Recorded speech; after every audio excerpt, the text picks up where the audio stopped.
आज मैं आपको एक ऐसे राज की बात बताने वाला हूं। आप अपनी लाइफ में कुछ भी प्राप्त करना चाहते हैं, कैसे प्राप्त कर सकते हैं। आपकी लाइफ में किसी भी प्रकार की कोई प्रॉब्लम लगातार बनी हुई है, आप चाहते हैं उसका समाधान हो जाए, कैसे हो सकता है। आपके जीवन में किसी भी प्रकार की कोई लगातार प्रॉब्लम चल रही है, तो एस्ट्रोलॉजिकल हिसाब से आज आपको ऐसे राज की बात बताऊंगा। जब तक आप इसे नहीं समझेंगे, आपको कभी भी अपनी समस्या का समाधान नहीं मिल सकता। और कैसी भी कोई भी आप अपने अंदर कोई सपने आप देख रहे हैं, तो आपके सपने साकार नहीं हो सकते।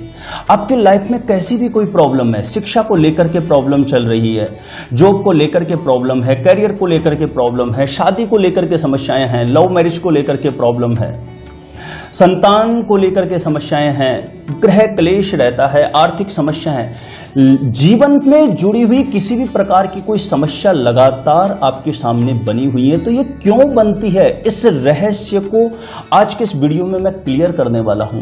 प्रिय दर्शकों, इस बात को समझना बेहद जरूरी है। चाहे आपकी मंजिल कुछ भी हो, कुछ भी प्राप्त करना चाह रहे हो, इस संसार में सुख प्राप्त करने के लिए इस बात को समझना बेहद जरूरी है। इस बात को बिना समझे आप कितना भी पुरुषार्थ कर लो, अपने बुद्धि बल विवेक से कितनी भी मेहनत कर लो, आपको कभी भी सफलता नहीं मिल सकती।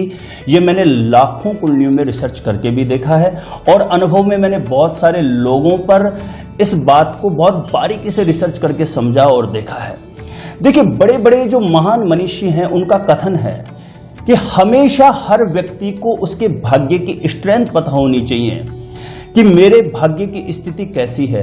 और यदि आप वाकई में भाग्य की स्थिति बहुत अच्छी है ना, तो आप एक कदम भी बढ़ाते हैं तो 100 कदम आप आगे अपने आप पहुंच जाते हैं।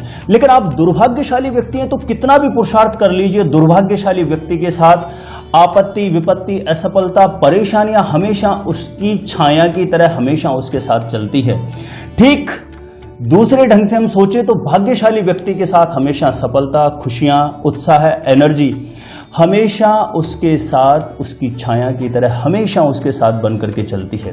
एक बहुत बड़े महान संत हुए, उनका कथन था, और उन्होंने कहा कि जननी जने तो भाग्यवान, नहीं जन तू गुणवान, भाग्यवान के द्वार पर खड़े रहे गुणवान। कि हे जननी, यदि तेरे को संतान को जन्म देना है, तो तू एक भाग्यशाली संतान को जन्म देना, क्योंकि भाग्यशाली के यहाँ बड़े बड़े गुणवान व्यक्ति भी चौकीदार बन करके खड़े रहते हैं। क्योंकि हमारे भारत सरकार के अंदर मैंने देखा है, ऐसे ऐसे बड़े पदों पर, मंत्री पदों पर अभिषिक्त ऐसे ऐसे मंत्री हुए जिनको अपना सिग्नेचर करना ठीक से नहीं आता, लेकिन 24 घंटे मेहनत करके और IAS IPS बनने वाले लोग उनकी चौकीदारी करते हैं, उनके चौकीदार बन करके खड़े होते हैं। तो भाग्यवाद की महिमा बहुत अद्भुत है। प्रिय दर्शकों, आपको ये पता चलना चाहिए, और आज के इस वीडियो में मैं क्लियर करने वाला हूं कि आप अपने भाग्य की स्थिति को कैसे बहुत अच्छा कर सकते हैं, और कैसे पता कर सकते हैं कि आप कितने भाग्यशाली हैं, आपके भाग्य की स्ट्रेंथ किस लेवल की है। आपको ये बहुत जरूरी है पता करना। और भाग्य की स्ट्रेंथ बहुत ज्यादा डाउन है, तो उसको कैसे ठीक किया जा सकता, हर एक व्यक्ति पर ये नियम लागू होता है। क्योंकि हमारे ऋषि पाराशर जी ने भी कहा है कि यशाति भाग्यम स नरः कुलीन स पंडित स श्रुतिमान गुणज्ञ स एव वक्ता सच दर्शनीयो भाग्यान्वित सर्वगुणै रूपेत। अर्थात वही व्यक्ति दर्शन करने योग्य है, उस व्यक्ति की वाणी सुनने से मन को सुकून मिलता है, ऐसे व्यक्ति को देखने से मन को सुकून मिलता है, ऐसे व्यक्ति का हर एक कार्य प्रणाम करने के योग्य बन जाता है जो भाग्यशाली है। इसलिए प्रत्येक एस्ट्रोलॉजर को किसी भी कुंडली का विश्लेषण किया जाए तो सर्वप्रथम भाग्य की स्थिति बहुत जरूरी है, उसे भली भांति विचार करना बहुत आवश्यक है। तो प्रिय दर्शकों, आपकी कुंडली के माध्यम से एक बात, बहुत छोटी सी बात है जो आप आसानी से पता कर सकते हैं। आपको सिर्फ इतना सा पता करना है कि मेरी कुंडली का भाग्यश कौन सा है। मैं बहुत साधारण तरीके से आपको बताने की कोशिश करता हूं, तो आप पता कर लेंगे। आपको अपनी कुंडली के भाग्यश को हमेशा मजबूत करके रखना है, और आपकी कुंडली का जो भी भाग्यश बनता है उसकी एक माला नियमित आपको करना शुरू कर देना है।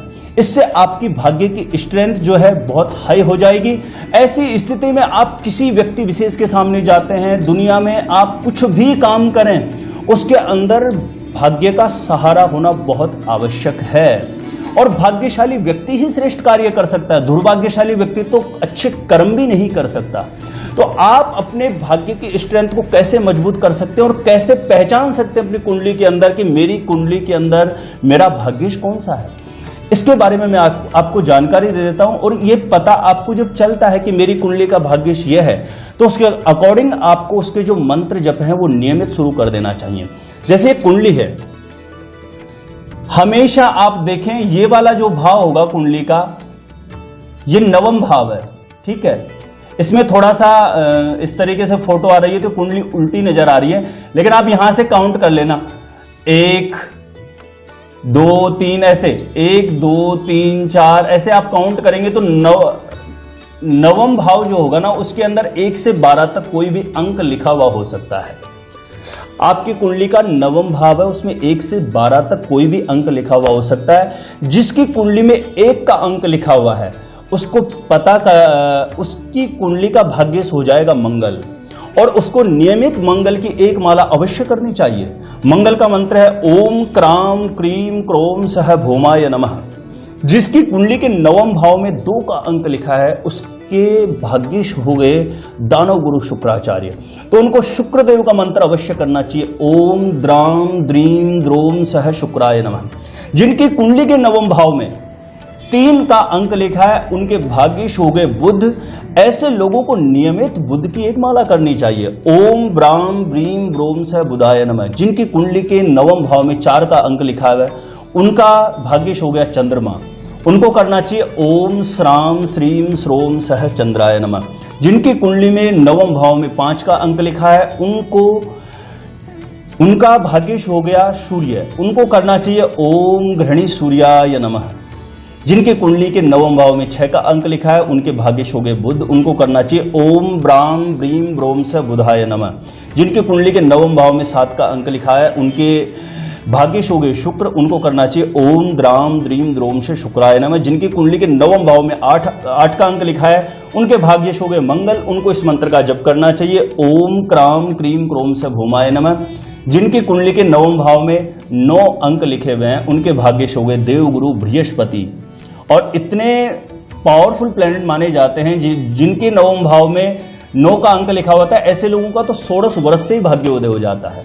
और ऐसे लोगों को जप करना चाहिए ओम ग्राम ग्रीम ग्रोम से गुरुवे नमः। जिनके कुंडली के नवम भाव में 10 का और 11 का अंक लिखा हुआ है, ऐसे लोगों के भाग्येश हो जाते हैं शनिदेव, उनको करना चाहिए ओम प्राम प्रीम प्रोम से शनिश्चराय नमः। और जिनकी कुंडली के नवम भाव में 12 का अंक लिखा हुआ है उनके भाग्येश हो जाते हैं देवगुरु बृहस्पति, उनको बृहस्पति का मंत्र करना चाहिए ओम ग्राम ग्रीम ग्रोम से गुरुवे नमः। तो प्रिय दर्शकों, आप अपनी कुंडली के अकॉर्डिंग ये पता कर सकते हैं आसानी से, बहुत कठिन बात नहीं है।